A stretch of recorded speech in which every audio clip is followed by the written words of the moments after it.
A very good day to everyone. So this is the most probably almost the last day for the explanations of concept. एक का जो हमारा chapter है, we will connect on Sunday and we will complete that. ठीक है? So finally you will get a very good break from the early sessions of your IDT and you will be feeling like सो जाए कर जाए तो तुम्हारा जीवन है.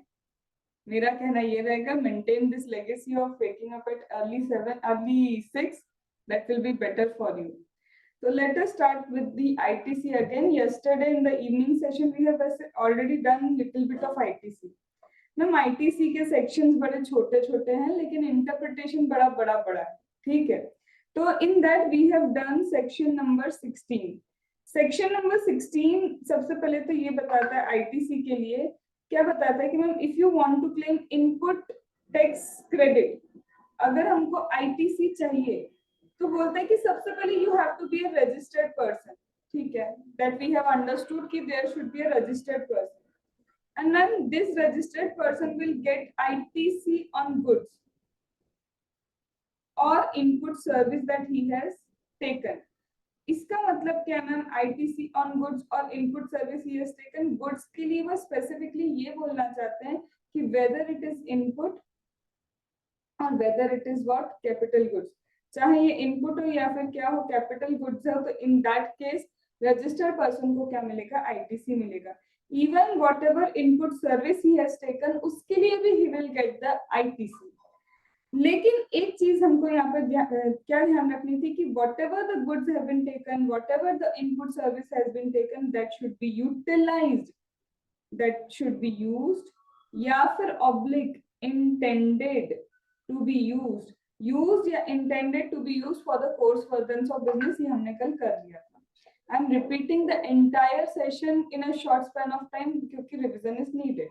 ठीक है, तो मैम यूज्ड और intended to be used in business, अगर बिजनेस में आप यूज करते हो then only you will get the ITC. Ma'am ये रजिस्टर्ड पर्सन जो है, ये कौन सा रजिस्टर्ड पर्सन है? ये जो आप बात कर रहे हो रजिस्टर्ड पर्सन की, कौन सा रजिस्टर्ड पर्सन है? तो रजिस्टर्ड पर्सन कुड बी या तो सेक्शन नंबर 22 के अकॉर्डिंग यू आर रजिस्टर्ड, या फिर सेक्शन नंबर 24 के अकॉर्डिंग यू आर रजिस्टर्ड, या फिर यू आर अ सीटीपी, या फिर यू आर अ एनआरटीपी. लेकिन एनआरटीपी यहाँ पे इसलिए हमने लिख के भी क्रॉस किया बिकॉज नाउ वी नो कि कुछ ऐसा है जो सेक्शन नंबर 17 सबसेक्शन 5 में लिखा हुआ है कि ब्लॉक्ड है, और कुछ चीजें ऐसी है कि अलाउड होगी एनआरटीपी को भी. कुछ चीजें अलाउड भी होगी, कुछ चीजें डिसअलाउड भी होगी. सेक्शन नंबर 17 सबसेक्शन 5 हमें क्या बताएगा, एनआरटीपी के बारे में बताता है. और इसके अलावा क्या बोलते हैं मैम, इसके अलावा ये हो सकता है, क्या हो सकता है कि you are registered under section number 10. अब रजिस्टर्ड भी हो तो टाइप ऑफ रजिस्ट्रेशन भी तो है, तो या तो आप कंपोजिशन स्कीम में रजिस्टर होगे या फिर आप सेक्शन नंबर 9 नॉर्मल स्कीम के अकॉर्डिंग क्या होगे, रजिस्टर्ड होगे. तो अगर मैम आप नॉर्मल स्कीम के अकॉर्डिंग रजिस्टर्ड हो दिक्कत नहीं है, लेकिन जब आप सेक्शन नंबर 10 के अकॉर्डिंग रजिस्टर्ड हो तो फिर से even you are a registered person you will not be able to claim ITC. क्यों? क्योंकि आप composition scheme में आते हो. तो that means मैम अगर मैं बहुत specifically word to word जाऊं तो even after being registered हो सकता है कि you have to again check 17 subsection 5 कि कहीं ये blocked credit तो नहीं है. ये वैसा तो नहीं है मैम, पहले चेक कर लो ये सप्लाई है या नहीं, और अगर सप्लाई तो आगे जाके देख लो कहीं शेड्यूल नंबर 3 में तो नहीं कवर कर लिया. इज इट लाइक दैट कि पहले चेक कर लो आईटीसी है नहीं, यार दिख ही रहा था आईटीसी मिलेगा, देख लो कहीं 17 सबसेक्शन 5 में से ब्लॉक तो नहीं कर दिया. ठीक है, इसके बाद हमने क्या देखा मैम, अगर आपको आईटीसी अवेल करना है, in order to avail ITC eligibility criteria भी डिस्कस किया कि हु इज एलिजिबल. तो वी गॉट टू नो कि एलिजिबल है registered person and the person जो बिजनेस पर्पस के लिए उन गुड्स को या इनपुट सर्विस को यूटिलाइज करता है या इंटेंशन है कि he will utilize it for that purpose. लेकिन मैम अब कुछ कंडीशंस है, क्या ये इंपॉर्टेंट है? 101% इंपॉर्टेंट है, बिकॉज जब आप आईटीसी क्लेम करोगे you have to give the reason also कि as it is used for business purpose, as it is this, as it is that, whatever is the pointer given in the question तुम्हें वो mention करना पड़ेगा. तो on the basis of that uh ma'am क्या है कि देखो, आप बोलते हो कि आपको आईटीसी चाहिए, आप कौन, you are a recipient. Recipient is the person. Recipient क्या है, रेसिपिएंट हमारा पर्सन है, वो कहता है कि I want input tax credit because I have already paid GST. मैंने जीएसटी पे किया है। मैम रेसिपिएंट कब जीएसटी पे करता है मैम, फॉरवर्ड चार्ज में भी ये जीएसटी पे करता है एंड रिवर्स चार्ज मैकेनिज्म में भी actually recipient is the person who is paying the GST. नया पॉइंट बता रही हूँ अभी मैम।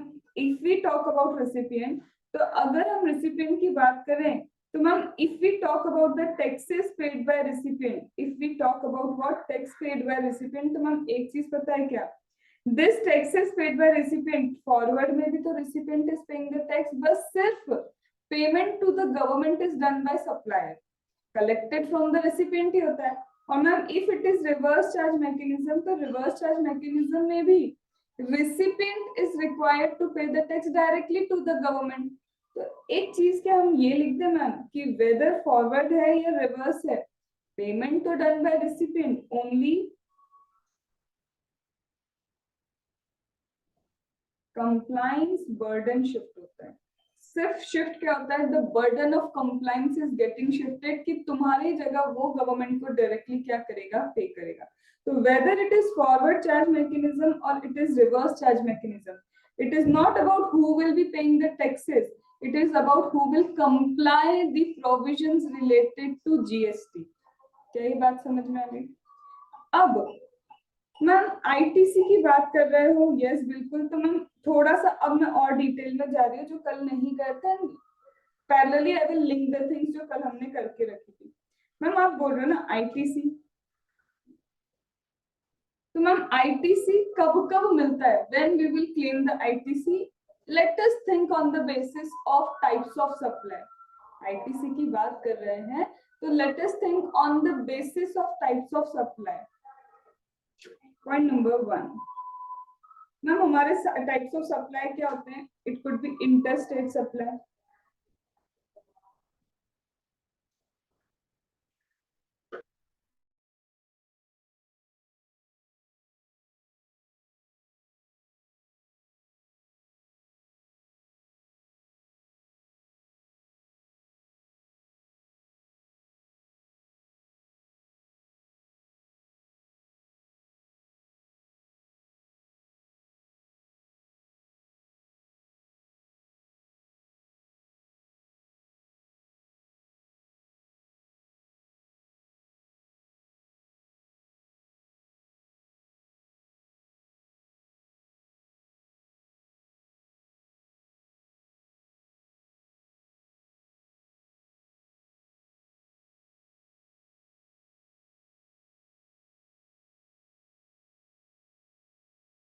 अब ये क्या है, टाइप्स ऑफ सप्लाई चल रहे हैं, अलग अलग टाइप के supply.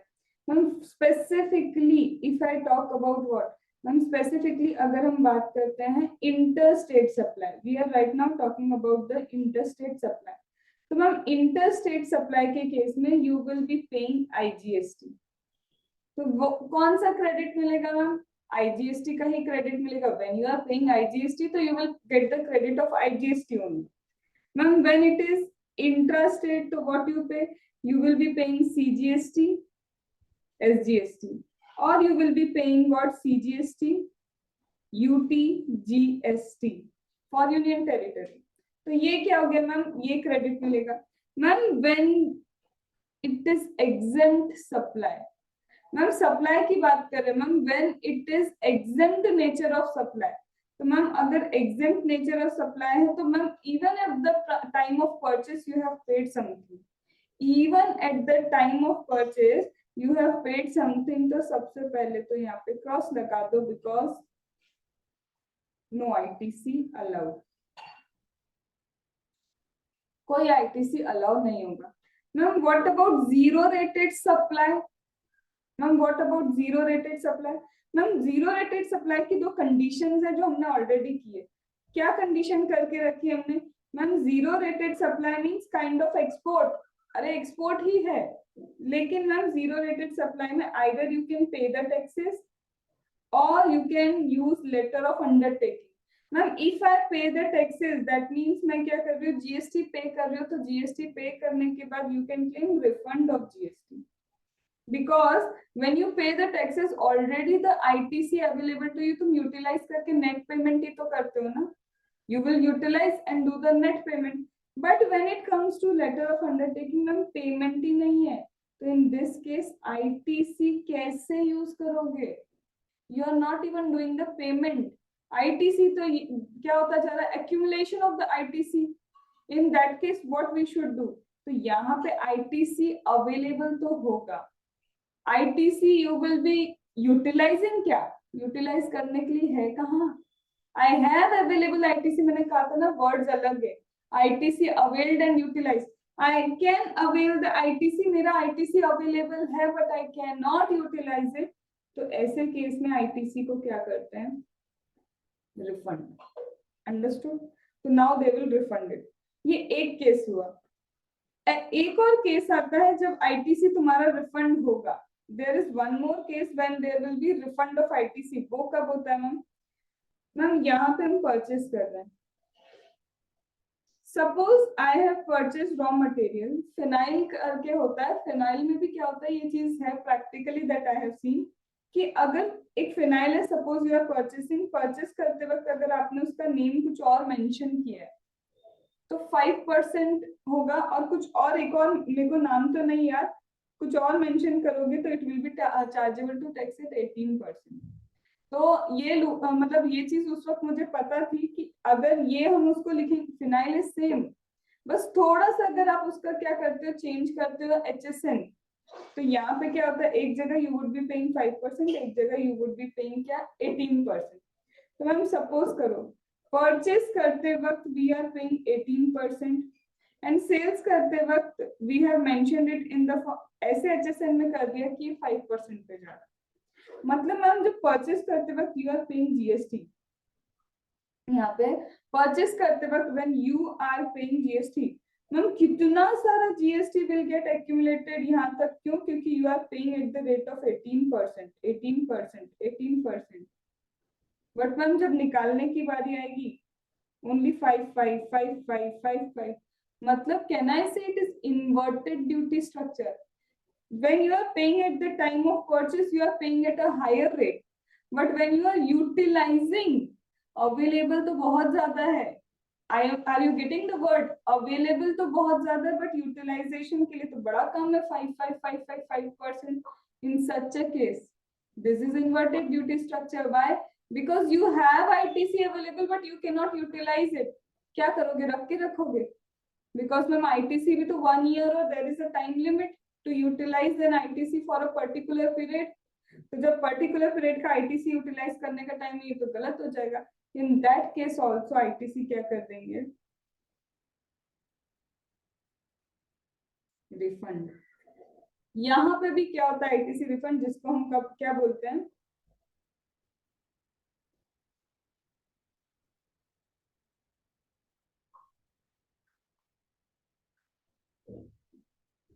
that is known as your inverted duty structure।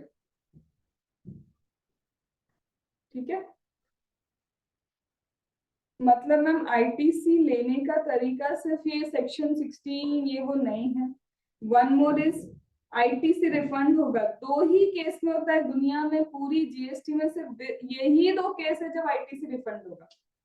इसके अलावा तीसरा कोई केस ही नहीं है। एक हो गया तुम्हारा इन्वर्टेड ड्यूटी स्ट्रक्चर और ये हो गया तुम्हारा जीरो रेटेड में LUT। Only in this two cases you will get the refund of ITC, क्योंकि रिफंड चैप्टर में भी ये सेम कॉन्सेप्ट, रिफंड बोल रही हूँ तो रिफंड में ये वाला पॉइंट तो आएगा ही वहां पे भी, अंडरस्टूड।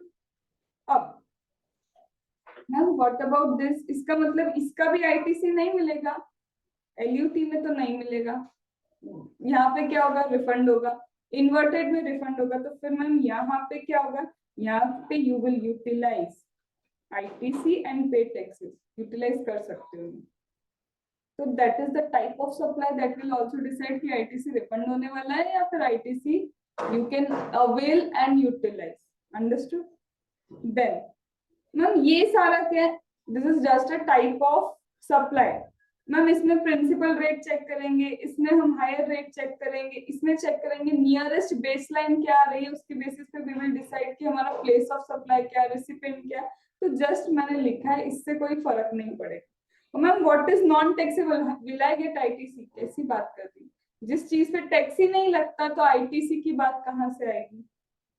फर्स्ट ऑफ ऑल कोई चीज टैक्सेबल होगी तभी तो तुमने जीएसटी पे किया होगा, जीएसटी पे करके ही तो आईटीसी अवेल करोगे। अंडरस्टूड? अब मैम कंडीशंस क्या है, what are the condition with respect to claiming the ITC? तो मैंने क्या बताया था, सबसे पहले वी नीड अ प्रूफ। तो you should have certain documents, हमें प्रूफ चाहिए तो you should have certain document. वो डॉक्यूमेंट कुछ भी हो सकता है, it could be tax invoice, it could be anything, वो कुछ भी हो सकता है। सेकेंड थिंग क्या है, सप्लायर की पर्सपेक्टिव से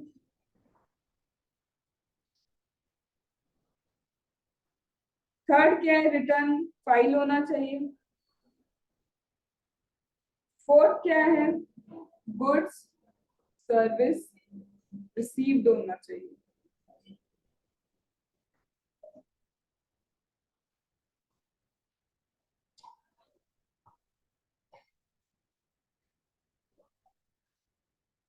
एंड फिफ्थ, रिस्ट्रिक्टेड अगर कुछ है तो रेस्ट्रिक्टेड इन नॉट 17 सबसेक्शन 5 का रेस्ट्रिक्शन, वो नहीं है।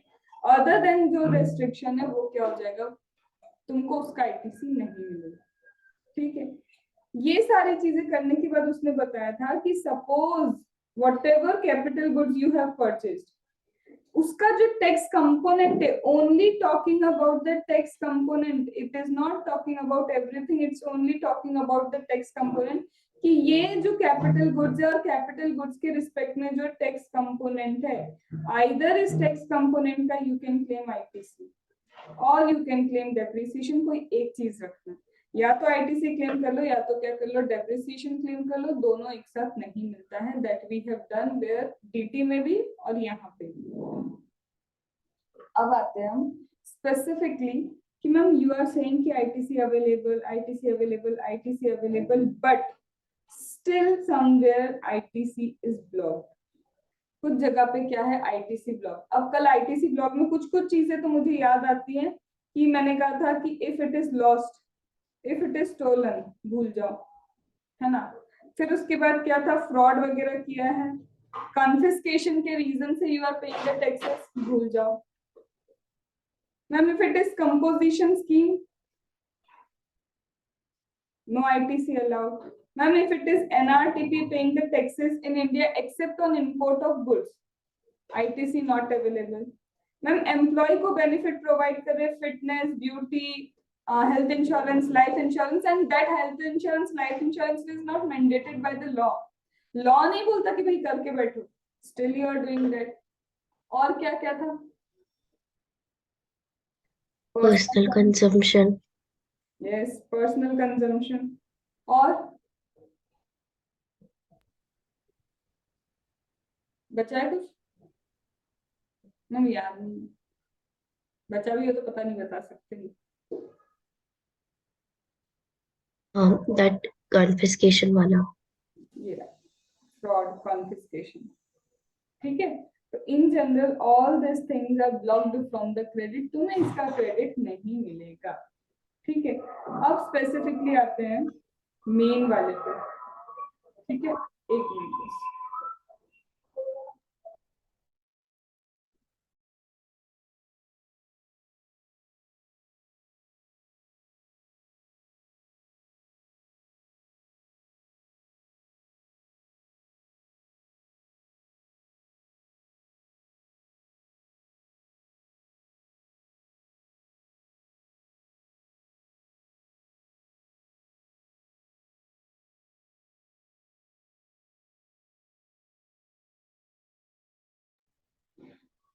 चलो, अभी ये सब तो ब्लॉक्ड था, ठीक है, ये सारी चीजें दे हैव ब्लॉक्ड, बट ये क्या करके रखा है, अच्छे से समझते कि क्या लिख रहा है वो।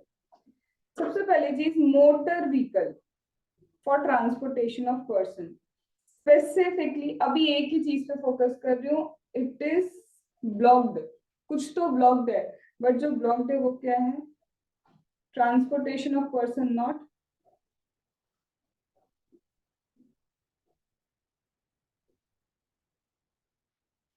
Transportation of goods.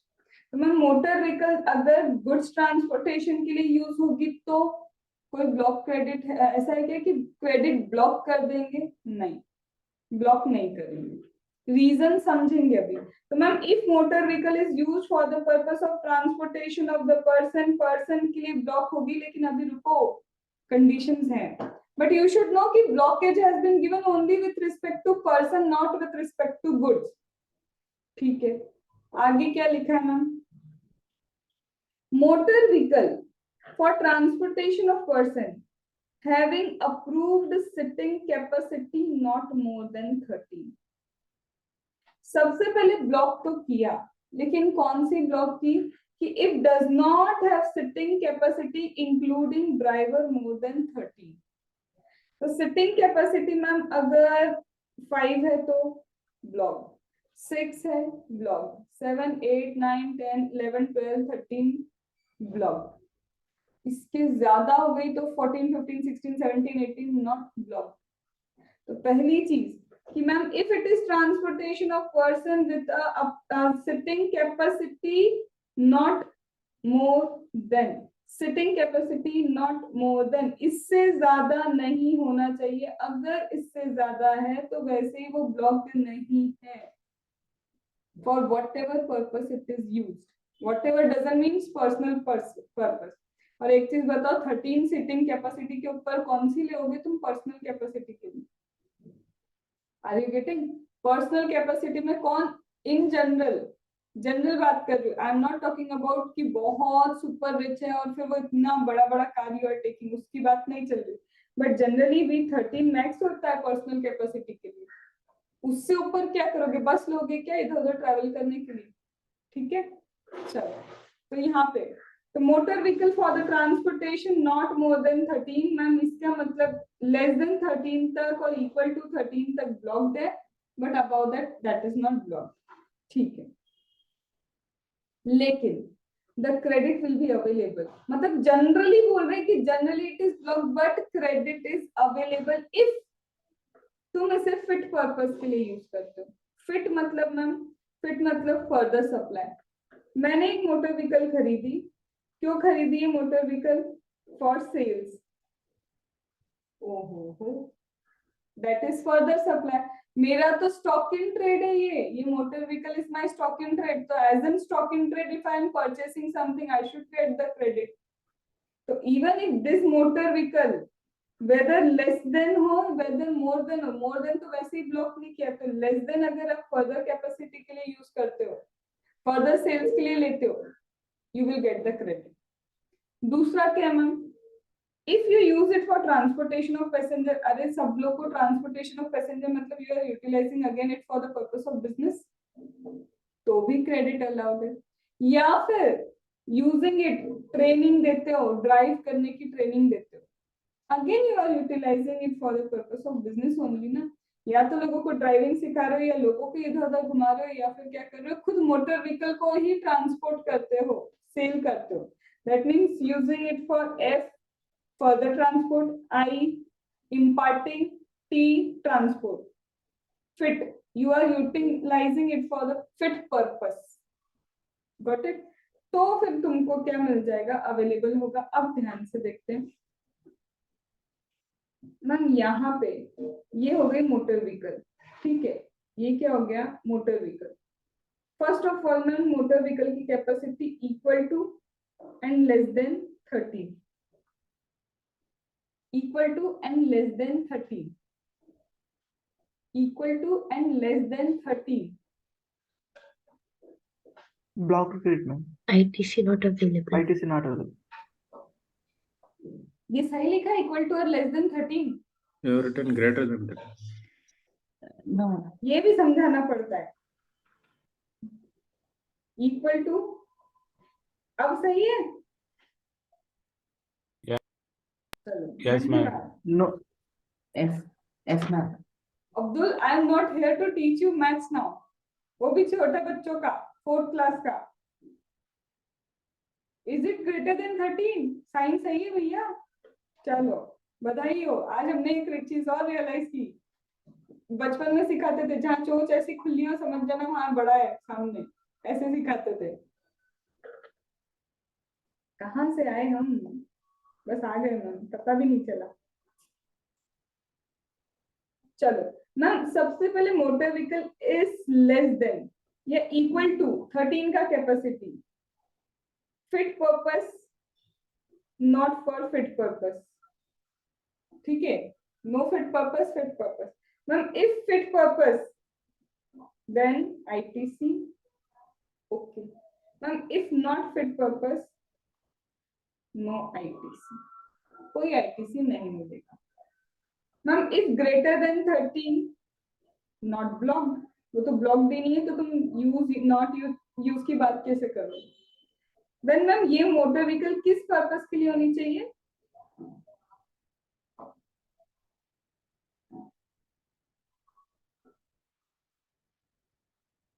Transportation of passenger.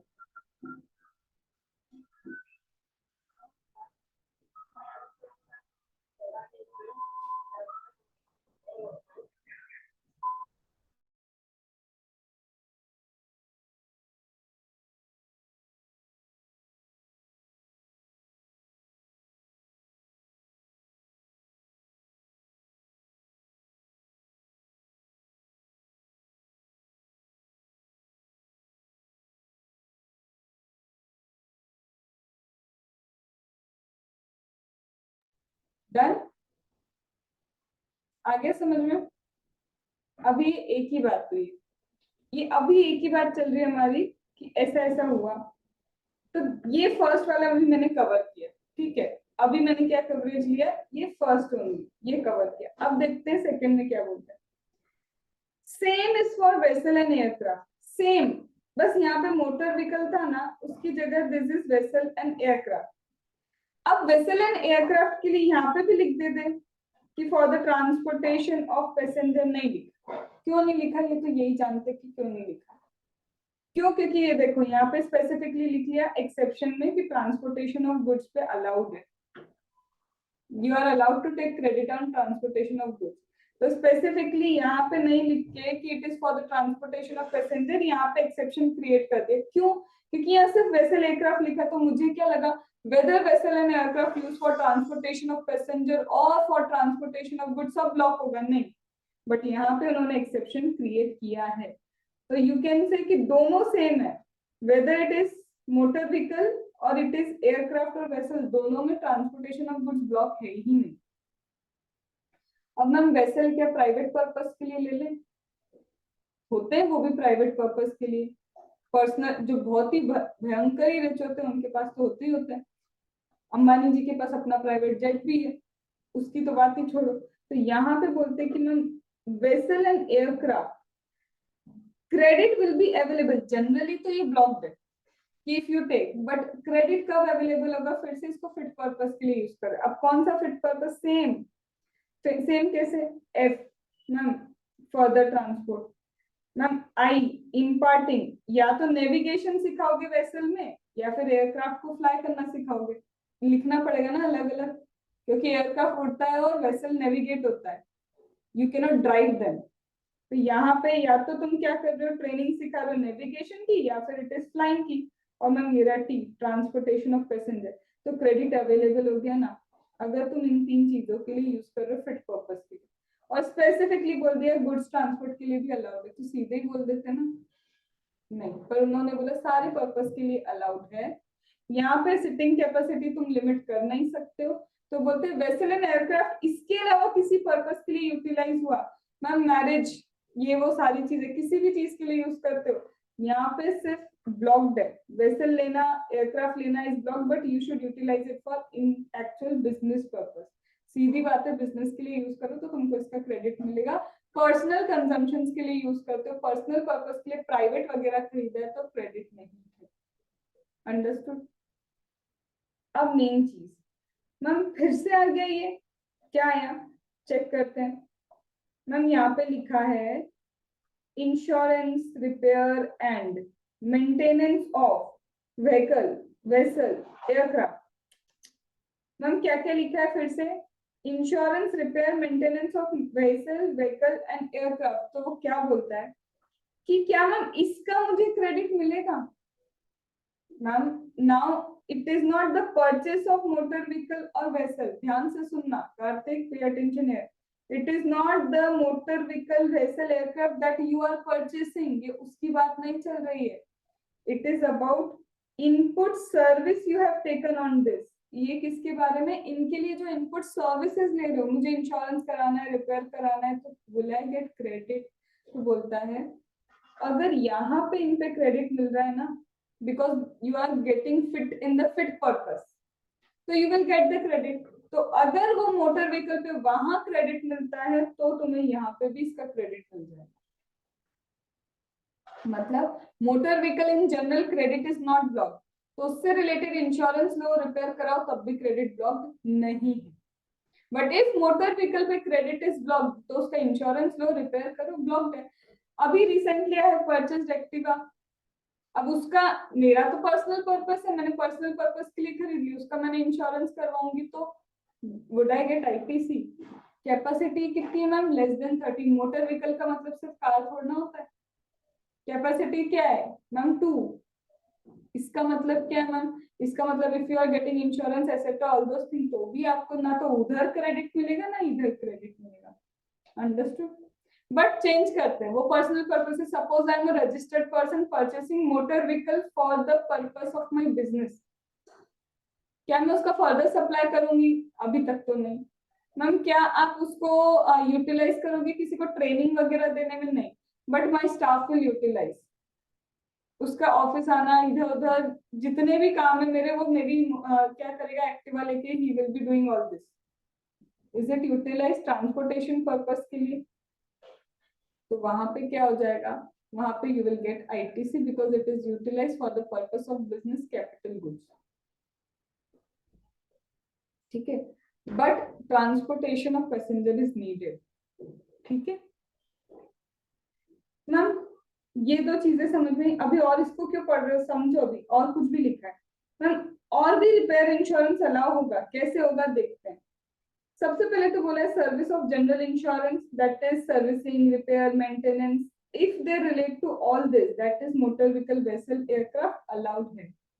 कब अलाउ होगा? अगर क्लॉज ए और डबल ए में अलाउ है तो यहाँ पे भी अलाउ है, वही लिखा हुआ है। बट बोलते हैं यहाँ पे क्या बोलता है कि एक तो ये where the motor vehicle vessel का credit is for the purpose that is specified in clause A double A के फिट पर्पस में आते तो you will be getting the ITC. वही तो डिस्कस कर रहे हैं अभी तक।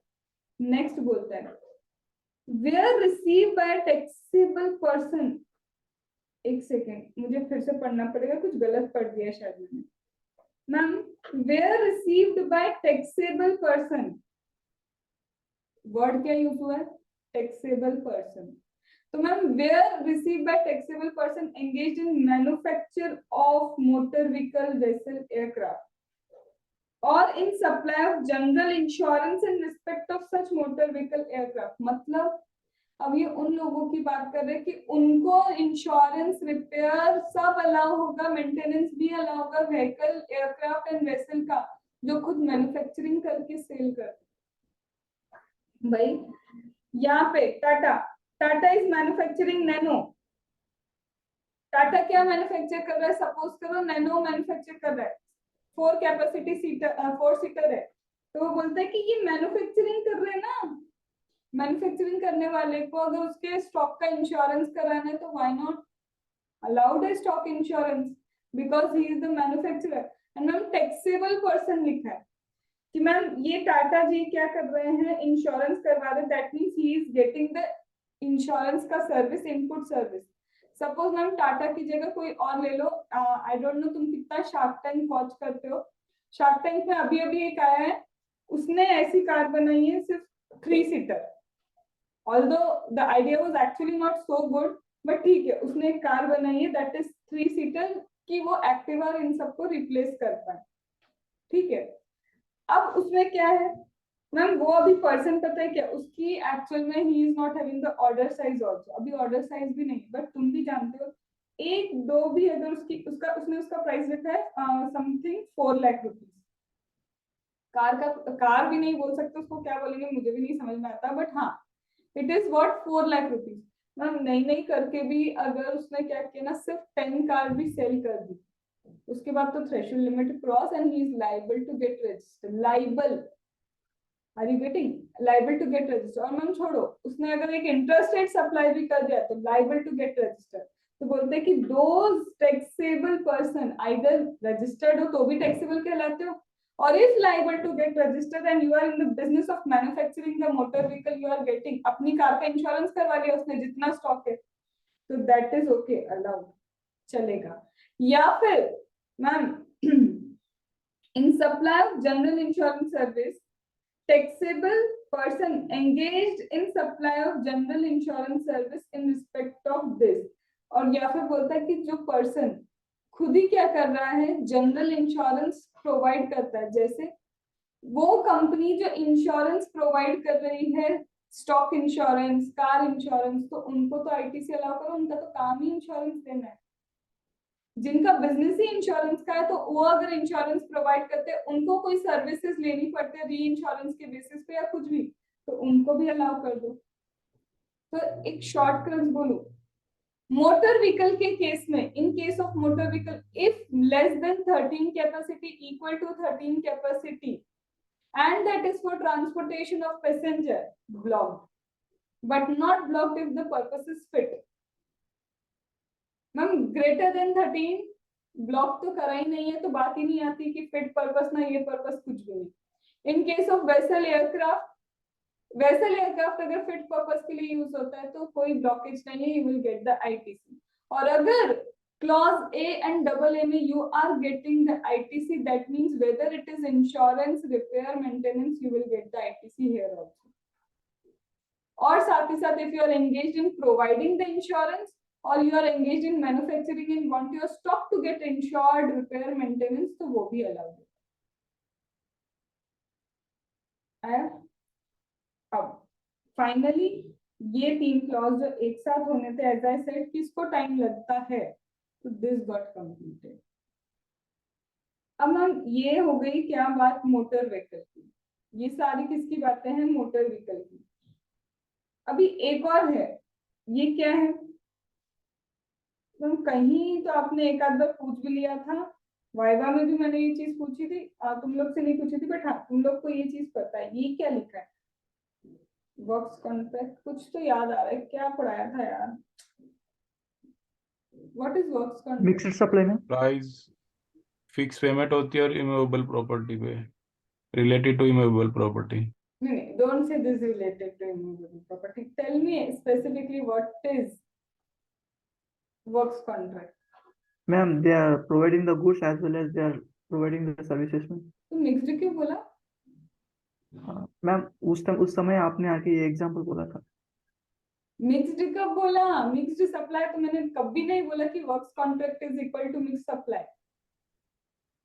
In respect of immovable property, Immovable property and goods are provided. Whatever is the percentage of goods that you are providing, doesn't matter. Whenever it is immovable property and for the construction of immovable property, goods are provided, that is always a works contract. You cannot even name it mixed. You cannot even name it composite. Also ये although देखा जाए तो nature composite है ना, तुमको क्या ईंटें खरीदनी है? नहीं, तुमको चाहिए तुम्हारा घर बन जाए। तुम गए क्यों उसके पास कि आई वांट विथ मटेरियल मेरे को घर बना के दो? तुम ईंटें खरीदने गए थे कि घर खरीदने गए थे, बनवाने गए थे? तो मेन इज कंस्ट्रक्शन का service, for that goods are needed irrespective. और तुम देखो ना कि कंस्ट्रक्शन में कितना अमाउंट ऑफ गुड्स चाहिए। कंस्ट्रक्शन क्या है, गुड्स के, although I can say goods ज्यादा है, कितने गुड्स चाहिए, हर कदम कदम पे यू नीड मटेरियल। तो यहाँ पे बोलते हैं कि whenever it is immovable property, always immovable property and goods, terminology is works contract। अब मैम रुको रुको रुको रुको, क्या गुड्स की डेफिनेशन क्या है एक बार? गुड्स मींस, ये क्या लिख लिया, मूवेबल प्रॉपर्टी। गुड्स का मतलब movable property, that means good does not include immovable property. हाँ मैम कुछ कुछ प्लांट एंड मशीनरी ऐसी भी होंगी ना जिसको आप मूव नहीं कर सकते, you can not move it, तो क्या वो इमूवेबल प्रॉपर्टी में कवर हो जाएगा? Are you getting? तो कुछ कुछ तो ऐसे प्लांट एंड मशीनरी होगी कि आप चाहते भी उसको मूव करना, आप नहीं मूव कर पाओगे। तो रुको, यहाँ पे दे हैव गिवन एक्सप्लेनेशन। क्या एक्सप्लेनेशन दिया है? सबसे पहले एक्सप्लेनेशन देता है कि ma'am plant and machinery, plant and machinery का मतलब क्या है कि plant and machinery equipment apparatus machinery fixed to earth. Ma'am ऐसी मशीन जो अर्थ में फिक्स कर दी, कैसे मूव करोगे? Would you consider it as an immovable property? नहीं। क्यों? क्योंकि देखो लिखा है credit is allowed for the construction of plant and machinery, और प्लांट एंड मशीनरी मतलब वो प्लांट एंड मशीनरी भी that is fixed to the earth. Ma'am तो फिर क्या ऐसा होगा जो प्लांट एंड मशीनरी में काउंट नहीं होगा? पढ़ते हैं अभी। तो ma'am any plant and machinery fixed to the earth और structural support that are used to make the outward supply of goods or service, या फिर ऐसा कोई स्ट्रक्चर मैम जैसे वो जियो वगैरह के क्या होते हैं, टावर्स लगे होते हैं ना, वो क्या है? वो actually tower is not important but that is providing structural support to the service. Service तो टावर से ही आएगी ना। Are you getting? तो दिस इज स्ट्रक्चरल सपोर्ट। तो बोलते हैं ऐसी चीजें is included in plant and machinery, और प्लांट एंड मशीनरी का आईटीसी इज अलाउड। तो मैम एक्सक्लूड क्या करे वही तुम्हें याद रखना है। बट एक्सक्लूड लैंड, ये तो पता था इमूवेबल प्रॉपर्टी। मैम बिल्डिंग, ये भी पता है immovable property. Ma'am civil structure, ये तो हमको पता ही है इमूवेबल प्रॉपर्टी। अब देखो वही जो अभी बात कर रही थी ना, टेलीकम्युनिकेशन टावर, इन्होंने स्पेसिफिकली बोला है कि इसे प्लांट एंड मशीनरी में कंसीडर नहीं किया जाएगा। Ma'am pipeline outside the factory premise, pipeline outside the factory premise, no, this is also not considered to be a plant and machinery. Ma'am pipeline inside the factory premise चलेगा, outside नहीं चलेगा। Akshay inside चलेगा, ठीक है। Ma'am construction मतलब पता होना चाहिए, बिकॉज कई एक आध जगह पे ऐसा है कि यू विल फाइंड कि न्यू कंस्ट्रक्शन ही चाहिए, बट यहाँ बोलते हैं रिकंस्ट्रक्शन चलेगा, रेनोवेशन चलेगा, ऑल्ट्रेशन चलेगा, मतलब कुछ भी नया पुराना किसी भी तरह का कंस्ट्रक्शन चलेगा। अब मैम वर्क्स कॉन्ट्रैक्ट पे अब आते हैं, अभी भी खत्म नहीं हुआ था, ये तो सिर्फ बेस है। Ma'am when it comes to works contract, इसका मतलब इमूवेबल प्रॉपर्टी प्लस गुड्स। तो मैम इमूवेबल प्रॉपर्टी का मतलब हमको समझ में आया कि plant and machinery is not immovable property except land, building, civil construction, telecommunication tower and pipeline outside the factory premises that are not plant and machinery. But और भी एक चीज है जो प्लांट एंड मशीन, ये क्या है, इससे इसका मतलब आईटीसी मिलेगा। बट मैम समझो क्या समझाना चाहते हो। सपोज आपका बिजनेस है, भगवान की दया दुआ सबसे क्लासेस नाउ गॉट फेमस, धीरे धीरे सबको पता चल गया। अब आपको भी गुरुकुल ओपन करना है, आपको भी क्या चाहिए, सीए स्टूडेंट का गुरुकुल चाहिए। तो मेरे को पता है क्या चाहिए उसके लिए, पहले तो बिल्डिंग चाहिए, और बिल्डिंग का कंस्ट्रक्शन मैं बोल रही हूँ ये तो मेरा कैपिटल गुड्स है, लॉन्ग टर्म बेनिफिट देगा। बिल्डिंग के कंस्ट्रक्शन में 10 करोड़ तो आराम से लग जाएंगे। 10 करोड़ का मेरा प्रोजेक्ट है, लग गया 10 करोड़ पे, चलो 18% भी करके देख ले, क्या लमसम आईटीसी आने वाला, चलेगा क्या? तो बोलते आपका काम कंस्ट्रक्शन का नहीं है, हम इमूवेबल प्रॉपर्टी कंस्ट्रक्शन पे आपको आईटीसी नहीं दे सकते because your business is not construction, ये हमने ब्लॉक करके रखा है। तो मैम अगर सपोज करो इंस्टेड ऑफ माय क्लास का बिजनेस, मेरा बिजनेस पता है क्या होता है, आई एम अ बिल्डर, मैं बिल्डिंग्स बनाती हूँ, फ्लैट बनाती हूँ, और उसको क्या करती हूँ, रेंट पे दे रही हूँ, और उसको सोल्ड आउट कर रही हूँ, आईटीसी अलाउड। तो मतलब नेक्स्ट क्या लिखा है, यही तो लिखा है, where it is input service for further supply. आपका क्या काम है, आप फर्दर सप्लाई करते हो, मतलब मैंने सर्विसेज दी, मेरा काम ही क्या है, मेरा बिल्डिंग का ही काम है, मैं किसी से सर्विस ले रही हूँ किसी और को सर्विस प्रोवाइड करने के लिए। Where input service is for further supply, मैंने एक से सर्विस ली कि मुझे आगे जाके यही सेम सर्विस किसी और को प्रोवाइड करनी, तो that means you will get what, ITC. मतलब कैसे, आपका बिल्डिंग का काम है, बिल्डर हो, आप किसी से इनपुट सर्विस ले रहे हो कि please construct that building for me, तो इनपुट सर्विस वो क्यों है? For your further supply. तो दैट मीन्स उस पे यू विल क्लेम आईटीसी। तो सीधी लैंग्वेज बोलो ना कि अगर आपका खुद का बिजनेस बिल्डिंग का है, यू विल गेट आईटीसी। और अगर आपका खुद का बिजनेस नहीं है तो works contract will supply for construction of immovable property blocked है। मतलब खुद के लिए काम कर रहे हो, that is blocked, but if it is for the purpose of business और फॉर फर्दर सप्लाई, अलाउड। और उसमें भी इमूवेबल प्रॉपर्टी में plant and machinery included, but what not included, learn. ये चीजें इंक्लूड नहीं होती। अंडरस्टूड? क्या अभी भी खत्म हुआ? मैम गुड्स और service for construction of immovable property, जो अभी अपन इतनी गाथा गा रहे थे ना कि खुद के कंस्ट्रक्शन के लिए है, तो फिर you will not gate ITC, वही लिखा है। Goods service both received by taxable person for the construction of immovable property on his own account, including where the goods or service or both are used, even it is for course furtherance of business. मैंने building बनवाई क्यों? गुरुकुल के लिए, मेरा course furtherance of business के लिए I am getting that raw material, नहीं blocked है। लेकिन ये क्रेडिट अलाउ हो जाएगा अगर आप सप्लाई करते हो इन चीजों को। अंडरस्टूड? तो पहला क्या बोलता है यहाँ पे? बोलता है पर्सनल पर्पस ऑन अकाउंट, खुद के लिए बिल्डिंग करवा रहे हो, आईटीसी नहीं मिलेगा। अगर आप उसमें एंगेज हो बिजनेस में, आईटीसी मिलेगा। और ये बोलता है कि इमूवेबल प्रॉपर्टी में क्या क्या इंक्लूड होता है और क्या क्या इंक्लूड नहीं होता है।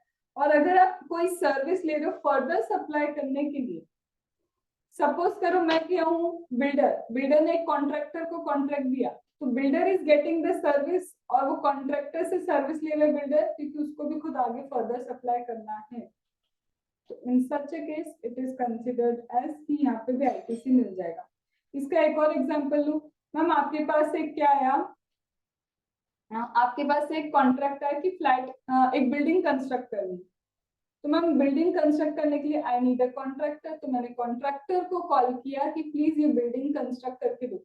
मेरे पास आया था ऑर्डर, ये हम दोनों के बीच का सप्लाई। किसने ऑर्डर किया? चलो हम लेते हैं कि सपोज लक्ष्मी ने क्या, लक्ष्मी को नहीं लेते, अक्षय ने कहा मैम एक बिल्डिंग बना के दे दो। तो पहला transaction is between me and Akshay. फिर मैं क्या कर रही हूँ, किसी और से हेल्प ले रही हूँ, इनपुट सर्विस, कॉन्ट्रैक्टर को बोल रही हूँ कि ये बिल्डिंग बना के दो। तो मैम दो सप्लाई हो गए, एक आपका और उस कॉन्ट्रैक्टर का। तो you are taking input services for further supply to Akshay. तो मैं आपको क्या मिलेगा? You will get ITC. In short वही होगी ना, you are engaged in that business. Understood? अब ये तीनों क्लॉजेस प्लीज एक बार पढ़ लो, so we can move to apportionment and most important capital goods वाला। Do it.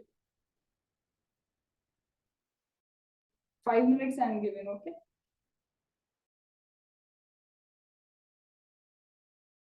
Everyone is having PDF now?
Done.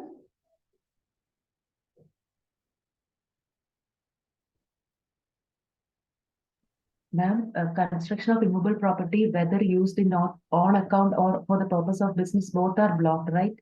Only if it is used for the construction of land and machinery, it is allowed. That means only when you are engaged in that business, then only you can claim ITC. But otherwise, you won't be able to claim ITC in any case. That because that is very heavy ITC you would be getting in that case.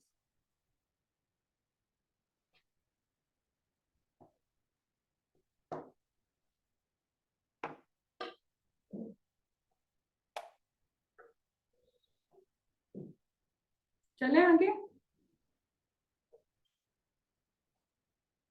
So ma'am, actually this is 17 subsection 5. वो अभी हमने actual में क्या किया 17 subsection 5, जबकि 17 subsection 1 पहले आता है। अब हम 17 सबसेक्शन 1 क्या बोलता है? 17 सबसेक्शन 1 का कहना सिंपल सा ये है कि आईटीसी तभी अलाउ होगा, आईटीसी क्या होगा तभी अलाउ होगा व्हेन यू यूटिलाइज आईटीसी। जब तुम क्या करते हो, वो गुड्स को किस पर्पस के लिए यूटिलाइज करते हो? You utilise that goods for the purpose of business profession and exclusively for taxable supply. हम पर कई बार पता है क्या होगा, आप बोल रहे हो कि टैक्सेबल सप्लाई के लिए यूज करो, आप बोलते हो बिजनेस पर्पस के लिए यूज करो। आप खुद ही तो देख लो, लैपटॉप किस लिए यूज कर रहे हो? बिजनेस पर्पस के लिए भी, पर्सनल पर्पस के लिए भी। फिर क्या हो गया, ये तो एक चीज दो पर्पस के लिए यूटिलाइज हो सकती है। You can utilise one thing for two purpose. तो बोलता है फिर अपॉर्शनमेंट करना पड़ेगा, क्योंकि हम तो उतना ही आईटीसी अलाउ करेंगे। हम क्या करेंगे, हम तो उतना ही आईटीसी आपको अलाउ करेंगे that has been used for the purpose of business. अगर वो कॉमन पर्पस के लिए यूज होता है तो हम अपॉर्शनमेंट करना स्टार्ट करेंगे। अब मेरी बात ध्यान से सुनना, मैं ये इतना सारा जो थ्योरी लिखा है ना, मेरे को बिलीव नहीं होता कि ये थ्योरी हमको पहले करनी चाहिए या फिर करनी भी चाहिए। मेरे को लगता है पहले लॉजिक पे ही आना चाहिए। लॉजिक क्या है मैम, देखो इनपुट का तो कल आपने समझा दिया था कि सारे के सारे टैक्सेस जो पे किए हैं उसको लो, फिर उसमें से सब्ट्रैक्ट करो 17.5, उसमें से सब्ट्रैक्ट करो कौन सा जो नॉन बिजनेस पर्पस के लिए यूज होता है, एग्जाम पर्पस के लिए यूज होता है, फिर सब्ट्रैक्ट करो एक्सक्लूसिवली बिजनेस पर्पस के लिए यूज होता है, फिर जो कॉमन आएगा उसको हम अपोर्शन कर रहे हैं। ये हमने कर लिया। अभी अब आप कैपिटल गुड्स की बात कर रहे हो। आप किसकी बात कर रहे हो? Capital goods, that means rule number 43। Capital goods that means what? Rule number 43। अब ये रूल नंबर 43 का मतलब क्या? सबसे पहले रूल नंबर 43 में अगर आपकी क्या है, कोई कैपिटल गुड्स है, अब आपका क्या है, सपोज करो कुछ भी कैपिटल गुड्स है, मैं एक एक केस बताती जा रही हूँ, वो केस को तुमको क्या करना है, पिक करना है बस। अब सपोज करो मेरा कोई क्या है कैपिटल गुड्स है, एक minute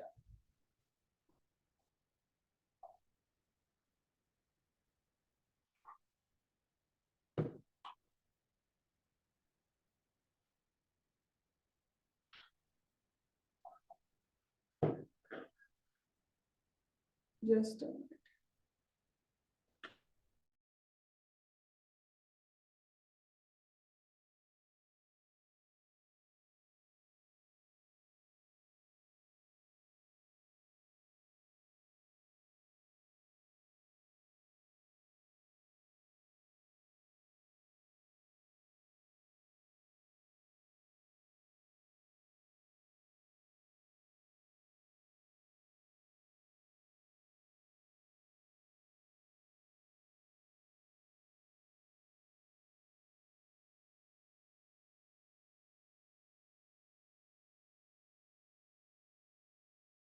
so I am having a capital goods. मेरा कुछ भी क्या है, ये कैपिटल गुड्स है। सिर्फ स्टोरी सुन जाना उतना ही तुमको काम आएगा for the purpose of exam. इतना जो रीडिंग करोगे वो लिखने भी नहीं वाले हो, ठीक है मैम? ये क्या, as I said this is capital goods. Ma'am एक चीज आप बता बता के थक गए कि when you purchase goods, goods मतलब इनपुट एंड कैपिटल गुड्स दोनों होता है। तो व्हेन यू परचेज गुड्स, सबसे पहले मैम जब आपने इसे परचेज किया था, what was your intention of the purchase? To utilize it for specifically business purpose. आपका इंटेंशन क्या था? You will utilise it for business purpose, intention number 1। Intention number 2 क्या था? सपोज दूसरी कोई कैपिटल एसेट है, now your intention number 2, case number 2, it was exclusively for using it for taxable purpose. Intention number 3, it would be used exclusively for exempt purpose. ठीक है। Intention number 4, it would be used for business purpose plus non-business purpose. 5, it would be used exclusively, इसको भी हटाते हैं। 4, it would be used for taxable plus exempt purpose दोनों। मतलब जब हम इस गुड्स को खरीद के लाए थे, when we purchased this capital goods, जब मैंने ये कैपिटल गुड्स को परचेज किया था, ये कैपिटल गुड्स यूज होते थे बिजनेस पर्पस के लिए, टैक्सेबल पर्पस के लिए, एग्जेम्प्ट पर्पस। ये 4 ही तरह के तो इंटेंशन हो सकते हैं तुम्हारे जब परचेस करोगे, यही तो इंटेंशन होगा कि I will be purchasing for this purpose. यहाँ पे वेट कर रहा है क्या? यहाँ पे वेट कर रहा है मेरा इलेक्ट्रॉनिक क्रेडिट लेजर। ये क्या है मेरा यहाँ पे? Electronic credit laser. Electronic credit laser जिसके अंदर तुम बोलते हो कि ओके इतना आईटीसी अवेलेबल, इतना आईटीसी यू कैन यूटिलाइज। तो यहाँ पे वेट कर रहा है मेरा electronic credit laser. Ma'am when you purchase capital goods, ma'am input खरीदना है तो ज्यादा से 10,000, 1 लाख, 10 लाख इतने का हो सकता है, but when you purchase capital goods उसका बेनिफिट भी आपको बहुत टाइम तक मिलता है। उसका क्या होता है? आपको बेनिफिट भी क्या मिलता है? बहुत टाइम तक। तो how can we allow ITC in one go? जैसे आपको उधर डेप्रिसिएशन स्लोली स्लोली मिलता है, हाँ यहाँ पे आईटीसी भी स्लोली स्लोली ही मिलेगा। अदरवाइज पता है आप क्या करोगे? चूज ही क्यों करोगे टैक्स कंपोनेंट पे डेप्रिसिएशन? यू विल चूज कि हमको तो आईटीसी पूरा दे दो, क्योंकि एक बार में तो आईटीसी मिलेगा, डेप्रिसिएशन धीरे धीरे धीरे धीरे लॉलीपॉप दोगे तुम। Are you getting that? तो इसीलिए स्पेसिफिकली क्या बोला? कैपिटल गुड्स के केस में भी एक साथ वन गो में you will not claim the ITC. Whenever it is capital goods 60 months consider कि 60 मंथ्स में you will get the ITC, मतलब ऑलरेडी क्या कर दिया? 5 इयर्स। ठीक है। अब मैम सबसे पहले दिस कैपिटल गुड्स, ये जो मेरा कैपिटल गुड्स था ये मैंने परचेस किया किस चीज के लिए? बिजनेस पर्पस के लिए। तो हमें पता है कि बिजनेस पर्पस के लिए तो एक बार के अंदर वो क्या करेंगे? क्रेडिट पूरा कर देंगे। एक बार के अंदर सिर्फ क्रेडिट लेजर में आ गया, अवेल कर देंगे, लेकिन यूटिलाइज नहीं कर पाओगे। धीरे धीरे monthly you will get that ITC. मतलब क्रेडिट लेजर में तो चला गया, लेकिन यूटिलाइज कर पाओगे डिवाइडेड बाय 60, थोड़ा थोड़ा थोड़ा थोड़ा। Are you getting? मतलब डब्बे के अंदर बहुत सारा है, इतना इतना सा यूज कर पाओगे। ठीक है मैम, मतलब if I utilise for the purpose of business, अगर मैंने इसको बिजनेस पर्पस के लिए यूटिलाइज किया तो कोई टेंशन नहीं है, वन गो में क्रेडिट हो गया। मैम स्पेसिफिकली सेकेंड वाला केस, अब बोलते हैं स्पेसिफिकली सेकेंड वाले केस में भी आ जाते हैं। I have purchase capital goods और इसका पर्पस क्या ma'am? I have purchase capital goods और इसका पर्पस क्या ma'am? Taxable supply, exclusively taxable supply होगा। एलिजिबल, एलिजिबल, ये भी क्या होगा? वन गो में will get credited to electronic credit ledger, कोई दिक्कत ही नहीं है उनको। मैम फिर से capital goods we have purchase, तो अब जब कैपिटल गुड्स मैम हमने खरीदे ना, now we have purchased it for exempt purpose. तो हम लगे ही थे ये आईटीसी इधर डालने के लिए कि चलो चलो भले ही क्या हो गया, एग्जेम्प्ट पर्पस है तो ये क्या बोलेगा? नो, आईटीसी के दरवाजे बंद है, because your intention at first go was to use it for exempt purpose, तो आईटीसी अवेलेबल नहीं है। फिर मैम फिर से गए, फिर से किसके ऊपर गए? दूसरा ma'am capital goods I have purchased, और इसको ये जो कैपिटल गुड्स को मैंने परचेज किया ना, ये जो कैपिटल गुड्स को मैंने परचेज किया, मेरे को था कि दोनों पर्पस के लिए यूटिलाइज करना, तो बोलता है क्रेडिट कर दो, पूरा क्रेडिट कर दो। अरे वाह, ये तो मैम अच्छी बात हो गई। फिर तो हम ये दिखाएंगे कि आईटीसी दोनों पर्पस, हमारा जो कैपिटल गुड्स है it is used for both the purpose. बोलता है अरे रुको, सब्र करो। यहाँ बोलता है वो, तुम क्रेडिट तो पूरा कर रहे हो लेकिन मंथली रिवर्सल होगा। Monthly we will do what? Reversal. मतलब यू विल फाइंड आउट मेरा टोटल टर्नओवर इतना तो आईटीसी इतना, तो मेरा इस मंथ का एग्जाम टर्नओवर इतना, तो मेरा आईटीसी का रिवर्सल निकल के आएगा for that month. What will be the reversal? क्यों रिवर्सल? अरे तुम भूल गए, ये क्या है, एग्जाम्प्ट वाले का भी आईटीसी यहाँ पे है। तो हर मंथ तुमको रिवर्स करके आउटपुट टैक्स लायबिलिटी में ऐड करते जाना है, ऐड करते जाना है, and you have to pay it back to अस, वापस दे दो। मतलब इलेक्ट्रॉनिक क्रेडिट लेजर में इतना पैसा इकट्ठा हो गया, वापस दो। क्यों? क्योंकि every month we will check कितना एग्जाम टर्नओवर हुआ। एवरी मंथ के टर्नओवर के बेसिस पे you will add it to the output tax liability, add back add back add back, और हमको मंथली रिवर्स करते जाना। और जो टैक्सेबल नेचर का है उसको कब रोका, उतना तो अलाउ होगा। अंडरस्टूड? ये हुआ मेरा केस 1। ये तो अभी हम खरीद के लेके आए थे, we have just purchase the goods, ये तब का इंटेंशन है। अब फिर से आते हैं हम, इंटेंशन 1 क्या था? Business purpose. इंटेंशन 2 था टैक्सेबल पर्पस एक्सक्लूसिवली। इंटेंशन 3 था exam purpose, and intention 4 taxable plus exam purpose. Purchase के टाइम का इंटेंशन। लेटर ऑन,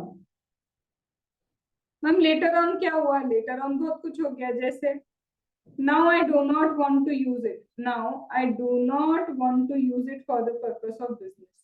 मतलब आईटीसी तो चला गया था मैम ऑलरेडी, फिर से रिवर्सल स्टार्ट होगा।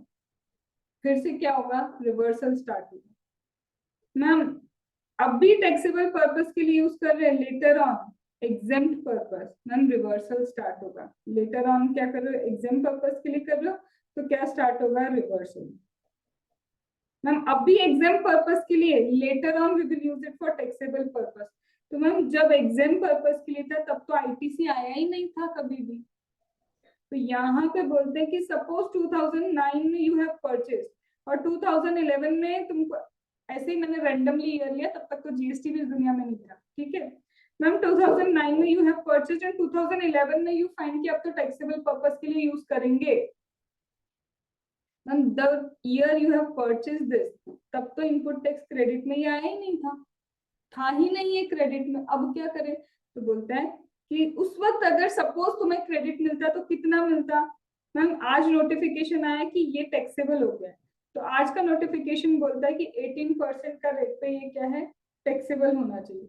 तो तुम मैम सपोज करो जब लेके आए थे उसको एग्जाम पर्पस के लिए यूज करते थे, जब तुमने लेके आए उसको तब एग्जाम पर्पस के लिए यूज करते थे, और उसका रेट कितना था? 18%। तो बोलते तुमने कितना भरा? मैम नहीं भरा 1,80,000।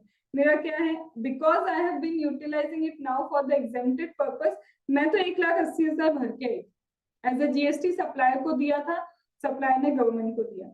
बट वो भरा तुमने कब? 2009 में। आज क्या है? 2011।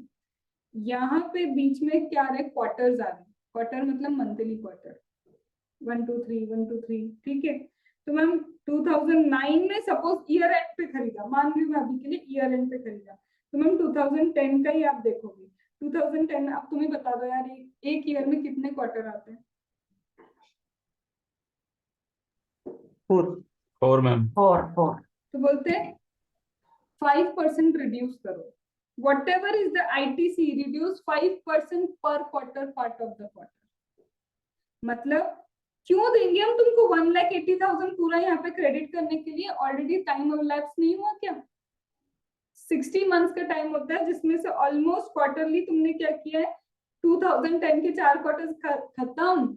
उसका आईटीसी क्यों लोगे? तब तक तो एग्जाम पर्पस ही था, अब से ये टैक्सेबल पर्पस के लिए यूटिलाइज हुआ है। तो 1,80,000 माइनस 5% पर क्वार्टर पार्ट ऑफ क्वार्टर, मतलब 4 into 5 20% रिड्यूस कर दो। और जितना बचा कुचा है वो आईटीसी में लेके आओ। अब आईटीसी में लेके आगे से you can claim what taxes, आगे से you can claim the ITC. अब मैम क्या बोलना चाह रहे हो कि अभी जब तुमने परचेस किया है तुम्हारा इंटेंशन अलग है, आगे जाके इंटेंशन अलग हो सकता है। तो अगर आगे जाके ये एग्जाम पर्पस के लिए यूज हो रहा है तो आईटीसी गया, खत्म, कुछ नहीं होगा। मैम आगे जाके ये एग्जाम से टैक्सेबल पर्पस के लिए यूज हो रहा है तो एकदम से पूरा आईटीसी क्रेडिट नहीं कर सकते, 5% पर quarter part of the quarter minus करके आईटीसी क्रेडिट होगा। मैम पहले ये यूज होता था किस पर्पस के लिए, पहले it was use for taxable purpose, अब टैक्सेबल प्लस एग्जाम दोनों पर्पस के लिए यूज होता है। तो अब आगे से रिवर्सल स्टार्ट होगा, क्योंकि टैक्सेबल तो ओके, पर अब तुम एग्जाम पर्पस के लिए भी यूज कर रहे हो तो मंथली रिवर्सल चाहिए। मैम पहले टैक्सेबल पर्पस के लिए था, अब एग्जाम पर्पस तो भूल ही जाओ कि आगे कुछ मिलेगा, स्टॉप, नहीं मिलेगा कुछ। मैम एग्जाम से टैक्सेबल पर्पस पे जाए तो एग्जाम से टैक्सेबल अभी बताया ना 5% पर quarter part of the quarter minus करके ITC will be credited. Ma'am exempt से टैक्सेबल प्लस एग्जाम पे जाएंगे तो तुम 5% पर क्वार्टर माइनस करने के बाद क्रेडिट करो और रिवर्सल स्टार्ट कर दो। तो आर यू गेटिंग कैसे चलेगा? ये बोलता है कि पहले चेक करो कि तुम किस पर्पस के लिए लेके आए थे, taxable taxable taxable business purpose, पूरा आईटीसी लेके जाओ, मतलब क्रेडिट लेजर में बुक करो। अवेल तो धीरे धीरे ही करोगे but book in the credit ledger. Ma'am पहला आईटीसी के पहला एग्जाम पर्पस के लिए लेके तो तुमने पहले ही डिसाइड कर लिया था it would B for exam purpose ना, कुछ भी इनपुट टैक्स क्रेडिट में नहीं जाएगा। मैम थर्ड हम लेके आए थे taxable as well as exempt purpose दोनों के लिए, तो मंथली रिवर्सल चल रहा है। अब लेटर ऑन यू डिसाइड कि it will be used only for taxable purpose, तो ओनली टैक्सेबल में रिवर्सल खत्म हो जाएगा, आगे से रिवर्सल नहीं करना। मैम टैक्सेबल प्लस एग्जाम के लिए लाए थे, आगे डिसाइड हुआ ओनली एग्जाम पर्पस, तो सीधी बात पूरा क्या करना पड़ेगा, मंथली बेसिस पे रिवर्सल स्टार्ट करना पड़ेगा, क्योंकि हमने तो एक बार में क्रेडिट कर दिया था तुम्हारे अकाउंट में, अब हमको वापस देते जाओ। अंडरस्टूड? सो ये जो मैंने बोला ना तुमको इतना जनरल लैंग्वेज में, this is what is 43 rule number, यही है 43 रूल नंबर। अब इसका एक क्वेश्चन अभी के अभी करना है और वो one of the good question है, वो एक ही क्वेश्चन है, अच्छा क्वेश्चन है, वो करना है और वो करके तुम्हें पता है क्या समझ में आएगा। ये जो भी अपन ने 16 किया, ये जो भी अपन ने 17 किया, 18 19 20 तो कुछ भी नहीं, कुछ भी मतलब समझ लो एक्चुअल में कुछ भी नहीं है। यही 16 17 के बेसिस पे you would be calculating your ITC, इन दोनों के बेसिस पे कैलकुलेट होता है। Wait let me check that question. Alpha beta gamma का एक क्वेश्चन है, चेक दैट कहाँ पे, तुम भी एक बार बुक है तो जल्दी चेक कर पाओगे। Most probably it will B 24-25 की लाइनर्स में आता है।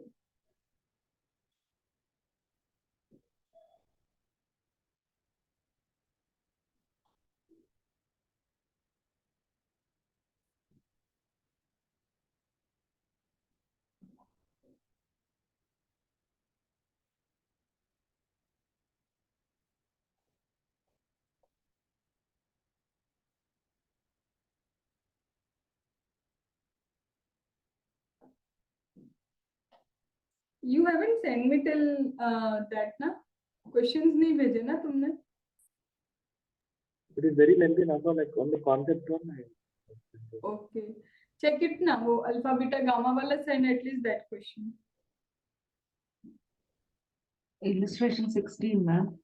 16 alpha beta gamma, Yes. send that ना PDF.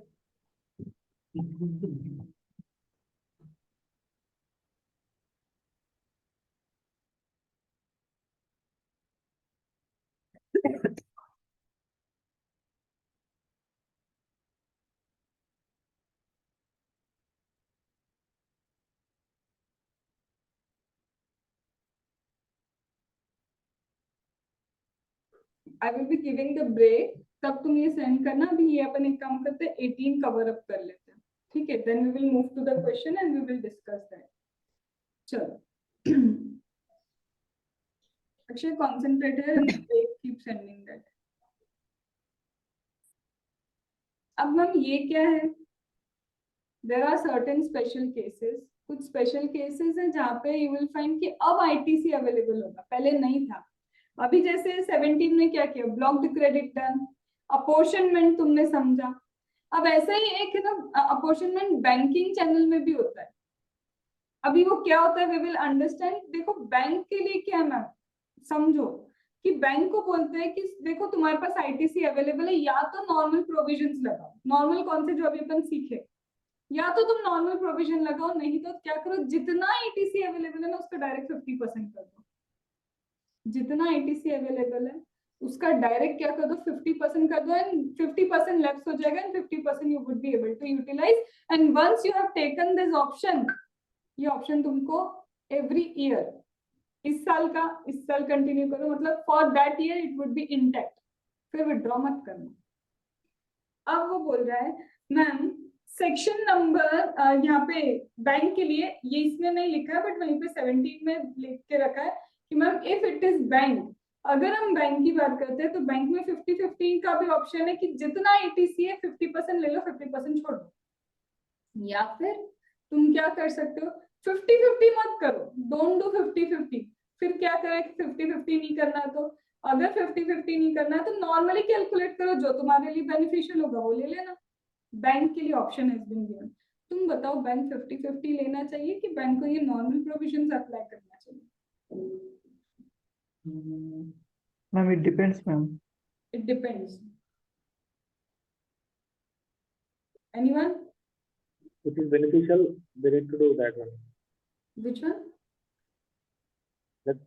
Either 50% or as a provision. Whichever is beneficial. They need to apply that. I will say bank सोचो भी मत, whichever is beneficial, go only for 50-50। मैं तो यही बोलूंगी। क्यों मैम? इसीलिए क्योंकि हम भूल गए वो मेगा एग्जेम्पशन। मेगा एग्जेम्पशन है मैम, क्या मेगा एग्जेम्पशन भूले?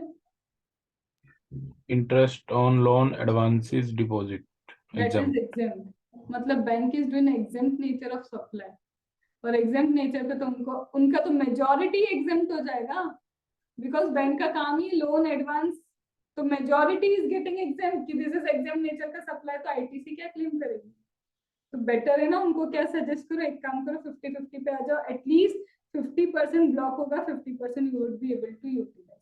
और that is the reason specifically bank को ही ये दिया है, बिकॉज ये दूसरे लोगों के बेनिफिट देने के चक्कर में एग्जाम किया तो बैंक का भी तो लॉस हो रहा था। फॉर दैट रीजन 50-50 का option given to bank, and generally bank will choose 50-50 only. ठीक है।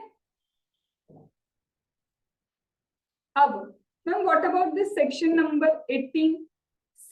सेक्शन नंबर 18 कहता है certain cases availability of credit in special circumstance. कुछ स्पेशल सर्कमस्टेंस में क्रेडिट कैसे अवेलेबल होता है, तो बोलता है ma'am when it is about availability in certain special circumstance, तो वो क्या बोलता है? सबसे पहले person eligible to take the credit, the person who is eligible to take the credit. और कौन कौन से गुड्स हैं जो आईटीसी अवेलेबल होंगे और कहाँ पे रेस्ट्रिक्शन रहेगा? बहुत सिंपल है, सिर्फ एक बार समझना ये, क्योंकि हम ऑलरेडी पता है कब करे थे, जब बोला था ना 30 डेज में रजिस्ट्रेशन ले लिया, 30 डेज में रजिस्ट्रेशन के लिए अप्लाई नहीं किया तो क्या होगा, वो वाला पॉइंट भी यहीं पे आने वाला।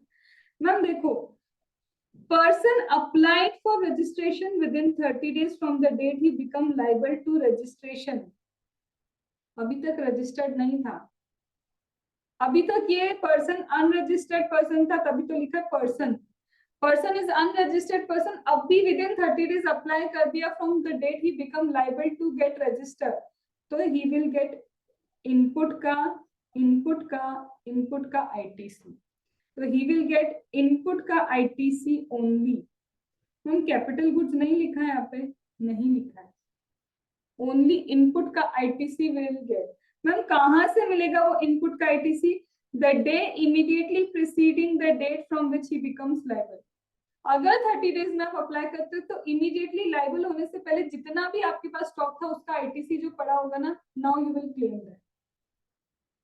बट एक चीज याद रखना, इनवॉइस 1 ईयर से ओल्डर नहीं होना चाहिए, बिकॉज इनपुट 1 ईयर से ओल्डर नहीं होना चाहिए, तो लाइबल होने से पहले जितना भी आईटीसी यू वर हैविंग, ये आईटीसी इतना इकट्ठा है ले लो, but it is only input. Second, ma'am मेरे को तो वॉलंटरी रजिस्ट्रेशन लेना, खुद जाके रजिस्ट्रेशन लेना, you are not liable, but now you want voluntary registration, same, तुम खुद जाके करो या फिर विद इन 30 डेज करो। इनपुट का you will get immediately preceding the date of getting registration, immediately preceding the date of getting registration, क्योंकि यहाँ लाइबल नहीं हो ना, तो रजिस्ट्रेशन की डेट से पहले जितना यू हैव द इनपुट, उस पर जो जो आईटीसी है बस उनके invoice should not be older than 1 year, you can claim ITC. Ma'am what about capital goods here, यहाँ सिर्फ इनपुट लिखा है, because when you take fresh registration और वॉलंटरी रजिस्ट्रेशन पहली बार में कैपिटल गुड्स का ये अलाउ नहीं करते। मैम आपने बोला था before commencement of business, before the commencement of business capital goods acquired, याद आता है कोर्स फर्दरेंस ऑफ बिजनेस, वो तो कोर्स फर्दरेंस ऑफ बिजनेस है, बट आईटीसी क्या कर दिया उसका, blocked, because commencement of business के पहले तुम कुछ परचेस कर रहे हो, जब बिजनेस बोल भी रही है कि कोर्स फर्दरेंस ऑफ बिजनेस है, फिर भी इन्होंने स्पेसिफिकली इसको क्या किया है कि हम कैपिटल गुड्स का तुमको नहीं देंगे, कैपिटल गुड्स का we will not allow you the ITC, input raw material का जो लेना है ले लो, कहीं ये वैसी बात तो नहीं है, याद है डीटी में भी रिसर्च के पहले रॉ मटेरियल अलाउ कर रहे थे, यहाँ पे भी वही बोल रहे रॉ मटेरियल इनपुट के लिए you want to take ITC ले लो, लेकिन कैपिटल गुड्स का तो नहीं देंगे, ठीक है। फिर मैम ऐसा भी तो हो सकता है पर्सन ऑलरेडी रजिस्टर्ड है, बट अभी कंपोजिशन में now wants to go to regular, इच्छा क्या होगी, हो सकता है कि उसका टर्नओवर क्रॉस कर दिया, नाउ कंपोजिशन से उसको जाना है रेगुलर में, अब क्या करेंगे, नाउ वी विल गिव, क्योंकि तुम रजिस्टर्ड थे तो रजिस्टर में शिफ्टिंग हो रही है ना, तो इनपुट का भी लो कैपिटल गुड्स का भी लो। Ma'am earlier ITC was not allowed, समझ पा रहे हो, अब आईटीसी अलाउ है तो पूरा आईटीसी क्रेडिट कर दो कैपिटल गुड्स का, 5% पर quarter part of the quarter minus करके क्रेडिट होगा आईटीसी, अंडरस्टूड। मैम ये कब का होगा, वही immediately preceding the date when you have been in regular scheme, just regular scheme में आने से पहले जितना था आईटीसी वो मिलेगा। फिर से क्या याद रखना है मैम, ये वाली बात, इनवॉइस 1 ईयर से पहले का नहीं चाहिए मैम, लेकिन यहाँ पे एक चीज और याद रखनी होगी ना, वही अभी जो बोले थे 5% पर quarter part of the quarter, क्योंकि पहले आईटीसी तो था ही नहीं, अब मिलेगा तो एक साथ थोड़ी ना दे देंगे, 5% per quarter part of the quarter in case of capital goods only, in case of capital, क्यों मैम इनपुट में तो वैसे ही 1 ईयर में सारी कहानी खत्म हो जाएगी, ठीक है। फिर मैम रजिस्टर्ड पर्सन पहले एग्जाम अप्लाई करता था, अब टैक्सेबल कर रहा है, वही बात होगी ना मैम, पहले एग्जाम था तो आईटीसी कभी भी क्रेडिट नहीं हुआ to the electronic credit ledger, अब टैक्सेबल पर्पस के लिए इट इज बीन यूटिलाइज्ड, तो पहले तो 5% पर quarter part of the quarter minus करो, 1 ईयर से ओल्डर इनवॉइस नहीं होना चाहिए, इनपुट का भी मिलेगा कैपिटल गुड्स का भी मिलेगा, अंडरस्टूड।